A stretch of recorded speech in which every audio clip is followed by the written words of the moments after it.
ಅಣ್ಣಿಗೇರಿಯಲ್ಲಿ ಸಿದ್ದಾರೂಢರ ಜ್ಯೋತಿ ಯಾತ್ರೆಗೆ ಅದ್ದೂರಿಯಿಂದ ಸ್ವಾಗತಿಸಲಾಯಿತು.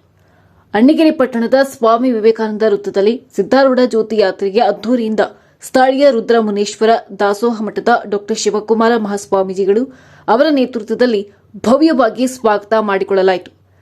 ಬಳಿಕ ಸ್ವಾಮಿ ವಿವೇಕಾನಂದ ವೃತ್ತದಿಂದ ಮೆರವಣಿಗೆ ಪಟ್ಟಣದ ಪ್ರಮುಖ ಬೀದಿಗಳಲ್ಲಿ ಸಂಚರಿಸಿ ಜಾಡಿಗೇರಿ, ಅಗಸೆಓಣಿ, ಕೆಸಿ ರಾಣಿ ವೃತ್ತ, ಮಾರ್ಕೆಟ್, ಅಮೃತೇಶ್ವರ ದೇವಸ್ಥಾನದ ಮುಂದೆ ಸಾಗಿ ದಾಸೋಹ ಮಠಕ್ಕೆ ಬಂದು ತಲುಪಿತು.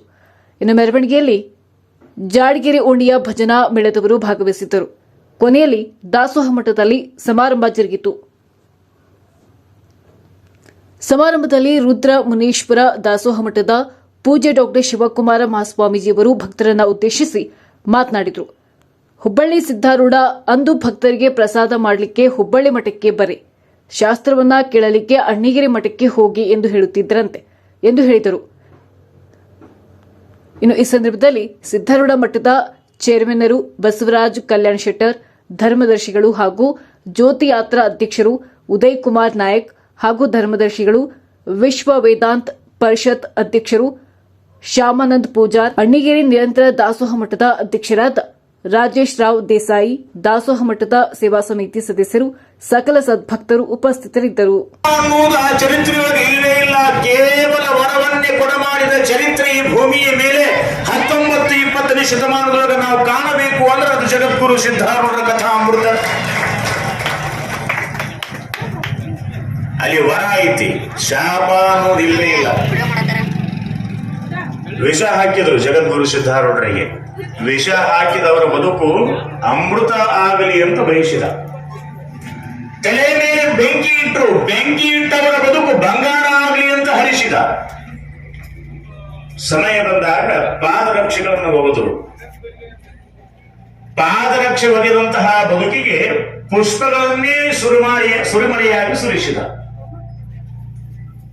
ನಿಮಗೆ ಗೊತ್ತಿರಲಿ, ತಲೆ ಮೇಲೆ ಬೆಂಕಿ ಇಟ್ಟವರ ಬದುಕು ಬಂಗಾರ ಆಗಲಿ, ವಿಷ ಹಾಕಿದವರ ಬದುಕು ಅಮೃತವಾಗಲಿ, ಪಾದರಕ್ಷೆ ಒಗೆದವರ ಬದುಕು ಪುಷ್ಪದ ಸ್ವರೂಪ ಇರಲಿ ಅಂದವ್ರು ಯಾರಾದ್ರೂ ಭೂಮಿ ಮೇಲೆ ಯಾರಾದ್ರೂ ಕಾಣಕ ಸಾಧ್ಯವೇ ಇಲ್ಲ. ನಾವು ಒಂದು ಸಣ್ಣ ಬೆಂಕಿ ಬಂಗಾರ ಖರೀದಿ ಮಾಡೋರಿಗೆ ಕೇಳಿ ನೀವು ಅಂತಿರ್ತಾರ, ಹೆಂಗ ಬಂಗಾರ ಇರಬೇಕು, ಎಂಥ ಬಂಗಾರ ಖರೀದಿ ಮಾಡ್ಬೇಕಂದ್ರೆ ಬೆಂಕಿ ಇದ್ದಾಗ ಇರಬೇಕು ಅಂತಿರ್ತಾರ. ಅಂತ ಬಂಗಾರ ಹೆಂಗಿರ್ಬೇಕಂದ್ರೆ ಬೆಂಕಿ ಇದ್ದಂಗ ಇರಬೇಕಂತ. ಬೆಂಕಿ ಇದ್ದಂಗಿರೋ ಬಂಗಾರನ ದೇಹದ ಮೇಲೆ ಹಾಕೊಂಡವ್ರ ಅದಾರ, ಬೆಂಕಿ ಹಾಕೊಂಡವ್ರು ಯಾರದಾರ ದೇಹದ ಮೇಲೆ?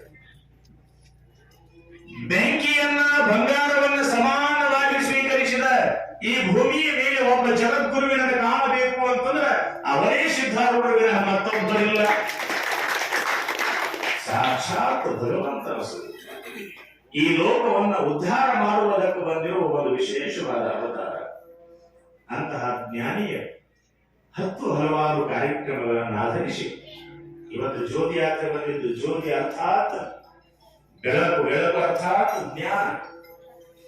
ಜ್ಞಾನ ಈ ಲೋಕದ ಅಜ್ಞಾನ ಕಲಿಯುವ ಕಾರ್ಯ.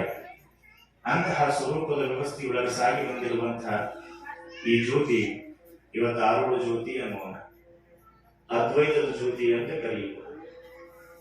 ಇನ್ನೂ ವಿಶೇಷವಾಗಿ ಹೇಳಬೇಕು ಅಂತಂದ್ರೆ ಜ್ಞಾನದ ಜ್ಯೋತಿ ಅಂತ ಕರೆಯುವ ಅಂತಹ ಜ್ಯೋತಿ ಇವತ್ತು ಅಣ್ಣಿಗೇರಿ ಮಹಾನಗರಕ್ಕೆ ಇಲ್ಲಿ ಆಗಮಿಸಿ ಮರದೊಳಗೆ ಒಂದು ಸಣ್ಣ ಕಾರ್ಯಕ್ರಮವನ್ನು ಕೈಗೊಂಡು ತಮಗೂ ಪ್ರಸಾದ ವ್ಯವಸ್ಥೆ ಐತಿ, ಎಲ್ಲರಿಗೂ ಪ್ರಸಾದ ಮತ್ತು ಅದರಾಗ ವಿಶೇಷ ಕಾರ್ಯವನ್ನು ಕೈಗೊಂಡಿ ಅಂತಹ ಎಲ್ಲ ಪ್ರಸಾದದ ವ್ಯವಸ್ಥೆಯ ಸ್ವರೂಪ ಬಂದು ಈ ಪರಂಪರೆಯೊಳಗೆ ಎಲ್ಲಾ ದೊರೆತೈತಿ ನೋಡಿ. ನಿರಂತರ 3 ದೊರೆಯುವಂತಹ ಒಂದು ಪರಂಪರೆ ಅದು ಸದಾರ್ವಕಾಲ ಜಗದ್ಗುರು ಸಿದ್ದಾರೂಢರ ಪರಂಪರೆ. ಅಲ್ಲಿ ಜ್ಞಾನಕ್ಕ, ಬಾನಕ್ಕ, ಧ್ಯಾನಕ್ಕ 3ಕ್ಕೂ ಎಂದೆಂದು ಕೊರತಿಲ್ಲ ಈ ಪರಂಪರೆಯೊಳಗೆ. ಜ್ಞಾನ ಸದಾವಕಾಲ ನೀಡುವ